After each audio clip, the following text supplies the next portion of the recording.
गौतम बुद्ध एक दिन के लिए भोजन का एक निवाला लेने के लिए भीख का कटोरा लेकर बाहर जाते थे। जैसे ही वो एक घर के सामने प्रकट होते, घर की महिला कुछ पका हुआ भोजन लेकर बाहर आती और उसे बुद्ध को अर्पित करती। बुद्ध इसे स्वीकार करेंगे, महिला को धन्यवाद देंगे और चले जाएंगे। एक दिन बुद्ध एक ऐसे गांव से गुजर रहे थे जहां वे पहले कभी नहीं गए थे। उन्होंने एक घर का दरवाजा खटखटाया। इस घर की महिला कटु स्वभाव की थी।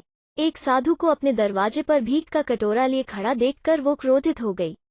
वो उसके साथ गाली गलौज करने लगी। आप इसके लिए काम किए बिना खाना खाना चाहते हैं, वो चिल्लाई। बुद्ध उत्तर के बिना खड़े रहे। आप काम करने के लिए काफी उपयुक्त दिखते हैं, तुम काम क्यों नहीं करते, मूर्ख, वो चिल्ला रही है। महिला बुद्ध को गालियां देती रही, उन्हें नाम से पुकारती रही।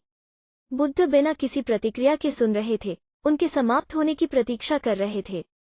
अंत में वो अपनी सांस पकड़ने के लिए रुकी। फिर उसने कहा, तुम पत्थर की तरह क्यों खड़े हो, तुम कुछ कहते क्यों नहीं, साधु?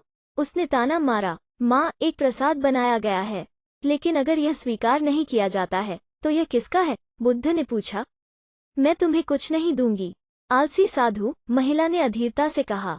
बुद्ध ने धीरे से कहा, माँ, जब से मैं आपके द्वार पर आया हूँ, आप मुझे जो कुछ भी है दे रही हैं। महिला समझदार थी।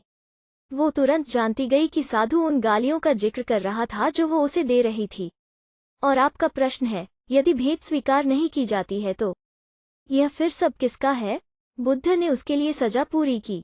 महिला को संदेश मिला। वो बुद्ध के चरणों में गिर पड़ी।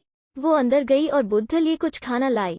बुद्ध ने उसे धन्यवाद दिया और आगे बढ़ गए।